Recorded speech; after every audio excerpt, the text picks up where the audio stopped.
राजधानी भोपाल की दक्षिण पश्चिम सीट से कांग्रेस ने पूर्व मंत्री पीसी शर्मा को अपना उम्मीदवार बनाया है। सालों से इस सीट पर कांग्रेस का कब्जा रहा है। पीसी शर्मा के सामने भाजपा ने भगवान दास सबनानी को उतारा है। 2018 के चुनाव में पीसी शर्मा ने इस सीट से भाजपा के उमाशंकर गुप्ता को लगभग 6000 से ज्यादा वोटों से हराया था।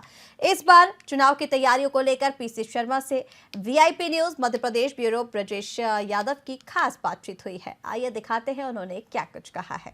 भोपाल की दक्षिण पश्चिम सीट से कांग्रेस ने पूर्व मंत्री रहे पीसी शर्मा जी को टिकट दिया है और यह सीट इसलिए हाई प्रोफाइल मानी जाती है क्योंकि कांग्रेस लंबे समय से इस सीट पर काबिज रही है। इस बार पीसी शर्मा जी हमारे साथ हैं, उनसे जानेंगे क्या फेरबदल होने के अनुमान है, क्योंकि भाजपा ने भी जो अंदाजा लगाया जा रहा था कि उमाशंकर जी को टिकट मिलेगा, हाल ही में उनको हार्ट अटैक आ गया।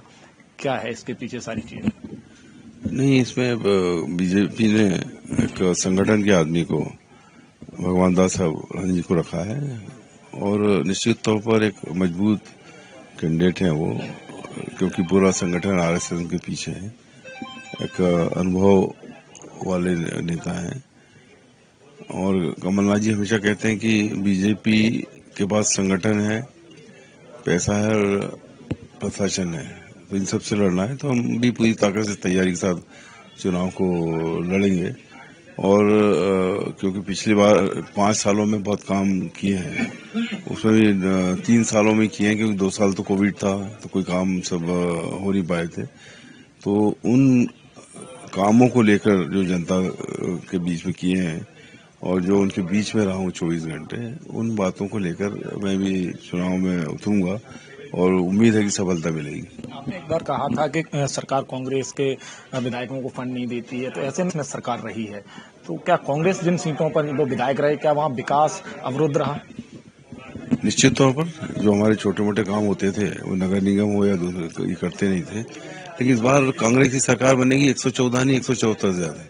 इसलिए क्षेत्र की जनता से मेरा अपील है कि वो मुझे आशीर्वाद दें, जिससे कमलनाथ जी की सरकार बनेगी तो हम जो बचे हुए काम हैं पूरी ताकत से कराएंगे, भोपाल का विकास करेंगे, झुग्गी वालों को जो स्लम्स हैं उनको रजिस्ट्री कराएंगे, उनके पक्के मकान बना के देंगे। जो एक डिमांड है लंबे समय से जाति प्रमाण, उसकी समस्या का हल करके उनको तुरंत मिले जाति प्रमाण पत्र, और इसके अलावा ओल्ड पेंशन लागू होगी। और वचन पत्र में जितनी बातें दी, ये ऐसा वचन पत्र है कि इसमें हर एक आदमी को लगेगा कि ये उसके लिए ही बना है। इसमें महंगाई से लड़ना और बेरोजगारी से लड़ना, ये सब चीजों के उपाय इस वचन पत्र में है। जनसंपर्क के आप मंत्री रहे, एक सवाल हमेशा उठता है पत्रकारों से जुड़ा हुआ। सरकार रही 18 महीने, तो आपकी सरकार ने उनके लिए काफी काम किया, लेकिन जैसे ही सरकार चली गई तो जो अधिमान समितियां थी वो भंग कर दी गई।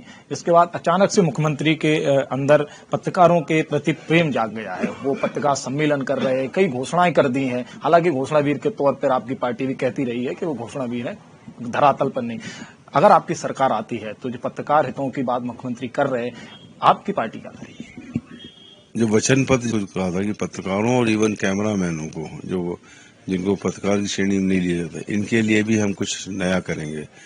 और कांग्रेस पार्टी ने हमेशा से ही पत्रकारों का सम्मान किया है और ये चौथा स्तंभ है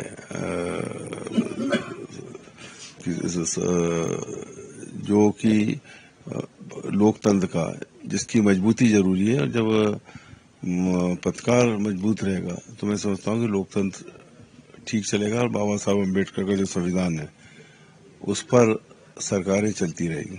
आपके हिसाब से अगर सरकार आ रही है 5 साल के लिए, अगर आपकी सरकार रहती है, तो दक्षिण पश्चिम में क्या विकास मॉडल और आने वाला है, जनता को और क्या कुछ नया मिलने वाला है? नहीं, मैंने बताया ना, जो स्मार्ट सिटी में लोगों को जो उजाड़ दिया गया था उनको रीएस्टेब्लिश करेंगे। जो झुग्गियां हैं उनको रजिस्ट्री होगी, जाति प्रमाण पत्र की समस्या का निराकरण होगा, जो कर्मचारी हैं उनकी ओल्ड पेंशन चालू होगी, जो मकान बन के तैयार हुए हैं वो उनको आवंटित किए जाएंगे, और जो विस्थापित हुए हैं स्मार्ट सिटी में उनको रीस्टेब्लिश किया जाएगा। इसके अलावा रोजगार के लिए बात होगी। कमलनाथ जी ने कहा कि एक नोएडा टाइप का एक पूरा सबर्न बनाया जाएगा, जिसमें इंडस्ट्री आएंगी, जिससे लोगों को रोजगार मिलेगा। जनता से क्या कहना चाहेंगे आगामी जो वोटिंग से कहूंगा कि मुझे आशीर्वाद दें इस बार।